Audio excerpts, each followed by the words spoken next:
जय हिंद। आज की क्लास में हम कक्षा 10 सामाजिक विज्ञान, ठीक है, इकाई पहला हम करेंगे मॉडल पेपर भारत और समकालीन विश्व। देखिए इतिहास इतिहास चैप्टर के आपको इसमें क्या पढ़कर जाना है, पेपर में कितने नंबर का क्वेश्चन बनेगा, इन सभी के बारे में चर्चा करने वाले हैं। ठीक है, तो आप लोग हमारे साथ बने रहिए और आप अपने प्रश्नों को जानिए कि क्या आपको पढ़ना है, इस तरह नहीं पढ़ना है। ठीक है, आपको जितना बताते हैं उतना पढ़िए, आपका पेपर बहुत अच्छा होगा। ठीक है, चलिए क्लासेस को शुरू करते हैं। तो सबसे पहला क्वेश्चन हमने रखा है, देखिए यहाँ पर, तो यूरोप है। चलिए पहला क्वेश्चन आपको क्या तैयार करना है, यूरोप में राष्ट्रवाद के विकास में संस्कृत का क्या योगदान था। संस्कृत का योगदान आपको तैयार करना है यूरोप के राष्ट्रवाद के लिए। ठीक है, तो इस प्रश्न को आपको तैयार करके अपने पेपर में जाना है। ठीक है, चलिए दूसरा क्वेश्चन है, जर्मनी का एकीकरण कब हुआ। मोस्ट इंपॉर्टेंट क्वेश्चन है और हर साल आपके पेपर में आता है। ठीक है, कि जर्मनी का एकीकरण कैसे हुआ, और इस पर बड़े क्वेश्चन भी आपके बन जाते हैं। ठीक है, चलिए अगला क्वेश्चन क्या तैयार करना है आपको, चलिए देखते हैं।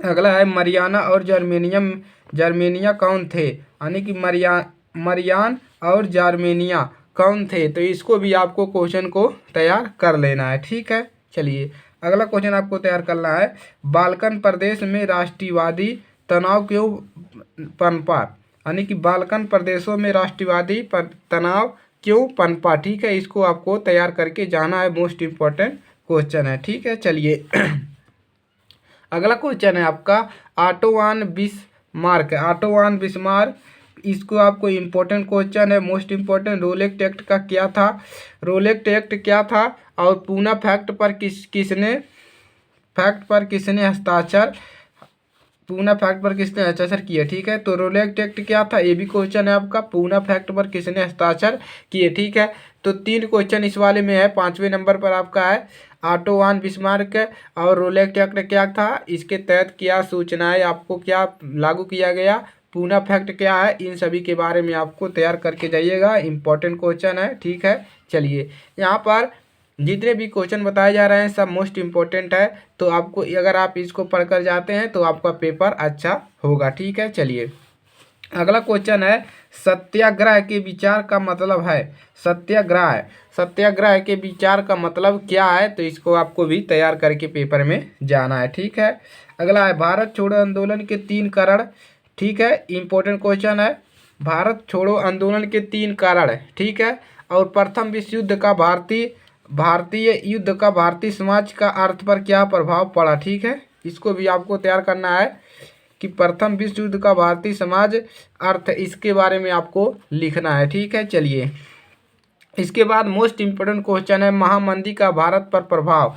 ठीक है, most important question, valuable question, महामंदी। ठीक है, महामंदी का भारत पर प्रभाव, कारणों का उल्लेख कीजिए। ठीक है, तो प्रभाव क्या है, कारण का उल्लेख क्या है, ये आपके पूरे 6 नंबर के क्वेश्चन बनते हैं, 2 नंबर के भी क्वेश्चन यहाँ से आपके बन जाते हैं। ठीक है, चलिए अगला क्वेश्चन आपको तैयार करना है, ब्रेटन वुड्स समझौता। ब्रेटन वुड्स समझौता क्या है, और G77 देशों को क्यों समझते हैं, G77 देशों से आप क्या समझते हैं, G77। तो इस क्वेश्चन को भी आपको तैयार करके पेपर में जाना है। ठीक है, चलिए अगला क्वेश्चन है, आदि आदि औद्योगिकरण का मतलब बताइए। आदि औद्योगिकरण का मतलब बताइए, और गुटेनबर्ग के बारे में भी आपको यहाँ से पढ़कर जाना है। ठीक है, चलिए अगला क्वेश्चन है, मार्टिन लूथर कौन था, 2 नंबर में हर साल पूछता है, मार्टिन लूथर कौन था और मुख्य इसका योगदान क्या था। ठीक है, उसके बाद मुद्रण संस्कृति के बारे में पढ़ लीजिएगा, मुद्रण क्रांति, तो इन दोनों के बारे में जरूर आप लोग पढ़कर जाइएगा पेपर में। ठीक है, अगला क्वेश्चन है आपका, गुटेनबर्ग ने अपनी प्रेस से पहली पुस्तक कौन सी छापी थी, इसकी विशेषता बताइए। ठीक है, गुटेनबर्ग है, तो गुटेनबर्ग के जाइएगा, इंपॉर्टेंट क्वेश्चन है। ठीक है, तो इतिहास का इंपॉर्टेंट क्वेश्चन है, इसको आपको पढ़कर जाना है। अगला क्वेश्चन है आपका, अगला है आपका, भारत में औद्योगिक विकास की क्या विशेषता है। मोस्ट इम्पोर्टेंट क्वेश्चन है, भारत में औद्योगिक विकास की क्या विशेषताएं हैं, तो इसको आपको तैयार करके जाना है। अगला क्वेश्चन है, ईस्ट इंडिया कंपनी ने भारतीय बुनकरों से सूती और रेशम कपड़े की नियमित, तो इसके बारे में आपको क्वेश्चन बनेगा। आपको बनेगा क्वेश्चन 100%। तो इस क्वेश्चन को आपको तैयार करके जाना है, ठीक है। चलिए अगला क्वेश्चन है 15 नंबर पर। नए उपभोक्ता पैदा करने के लिए औद्योगिक पतियों ने किन तरीकों को अपनाया। तो इम्पोर्टेंट क्वेश्चन है और 25 में हो सकता है रिपीट होने के जाए, ठीक है। तो नए उपभोक्ता पैदा करने के लिए उद्योगपति ने किस तरीकों को अपनाया। तो इस प्रश्न को आपको तैयार करना है, ठीक है। चलिए अंतर्राष्ट्रीय आर्थिक विनियमों में 3 तरह की गतियाँ बताइए, ठीक है। अंतर्राष्ट्रीय आर्थिक विनियमों में 3 तरह की गतियाँ बताइए ठीक है। तो इसको आपको बताना है। अगला क्वेश्चन है महामंदी का क्या आशय है, इसके प्रमुख 2 कारण बताइए। अभी हमने बताया जैसा कि मोस्ट इम्पोर्टेंट क्वेश्चन है महामंदी का क्या आशय है, इसका मतलब क्या है और इसके 2 कारण बताइए, ठीक है। तो इसको प्रश्न को आपको अनदेखा नहीं करना है, इसको तैयार करके आपको जाना है, ठीक है। चलिए अगला क्वेश्चन है विश्व अर्थव्यवस्था ने कैसे स्थान ग्रहण किया। विश्व अर्थव्यवस्था ने कैसे स्थान अपना ग्रहण कर लिया, ठीक है। इसके बारे में आपको पढ़कर जाना है पेपर में, ठीक है। अगला क्वेश्चन है खाद्य उपलब्धता पर तकनीकी के प्रभाव को दर्शाने के लिए इतिहास इसके बारे में आपको लिखना है, ठीक है। अगला है सविनियम अवज्ञा आंदोलन की सीमाओं पर एक टिप्पणी लिखिए। इंपॉर्टेंट क्वेश्चन है, valuable question, most important question. सविनय अवज्ञा आंदोलन की सीमाओं, उसकी सीमा क्या था, एक टिप्पणी आपको इस पर लिखने के लिए पूछेगा, ठीक है। चलिए अगला है महात्मा गांधी के आंदोलन का वर्णन कीजिए।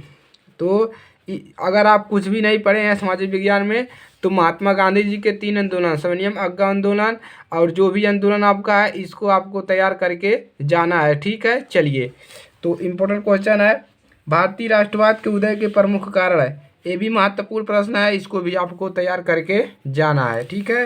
अगला क्वेश्चन है आपका ज्यूसेppe मित्तिनी के विचारों पर प्रकाश डालिए। इंपॉर्टेंट क्वेश्चन है, इसको तैयार करके जाइएगा, ठीक है।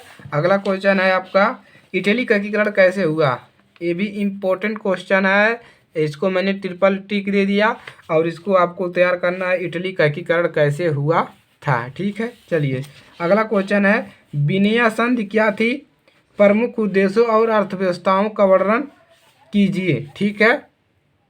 विनया संधि क्या थी, इसके अवस्थाओं का वर्णन कीजिए। अगला है फ्रांस की क्रांति कब हुई थी और इस मुख्य कारण क्या था, इसका मुख्य कारण क्या था। इंपॉर्टेंट क्वेश्चन है, मोस्ट वैल्यूएबल क्वेश्चन। तो हमने आपको इतिहास चैप्टर से बताया कि जो भी आपको क्या पढ़कर जाना है, ठीक है। हमने 25 क्वेश्चन यहाँ पर रखा है, लगभग 30 या 35 क्वेश्चन हो गए होंगे मिलाकर, ठीक है। तो इन सभी को आपको तैयार करना है, आपका पेपर 100% एकदम सही जाएगा, ठीक है। इसमें कोई गारंटी आपका है, ठीक है। चलिए तो देखिए इसको आपको तैयार कर लीजिए, अपने दोस्तों के पास शेयर कर लीजिएगा, ठीक है। चैनल पर नए हैं तो सब्सक्राइब जरूर कर लीजिएगा, ठीक है। तो इस अगर आप इन सभी प्रश्नों को तैयार करते हैं तो देखिए किताब से ही आपके प्रश्न बनेंगे। तो इन इतने प्रश्न अगर आपको एक इकाई में याद है यानी कि इतिहास चैप्टर में याद है तो आपके जो पेपर है एकदम बहुत ही अच्छा जाएगा, ठीक है। चलिए तो मिलते हैं नेक्स्ट क्लास में, अपने दोस्तों के पास शेयर करिएगा, चैनल पर नए हैं तो सब्सक्राइब कर लीजिए। और इसके बाद हम मानचित्रकार जल्द ही लाने वाले हैं आप सभी के लिए, तो वो भी आपका 10 नंबर वहाँ से आपका क्लियर करवा देंगे, ठीक है। चलिए मिलते हैं अगली क्लास में, तब तक के लिए जय हिंद, वंदे मातरम।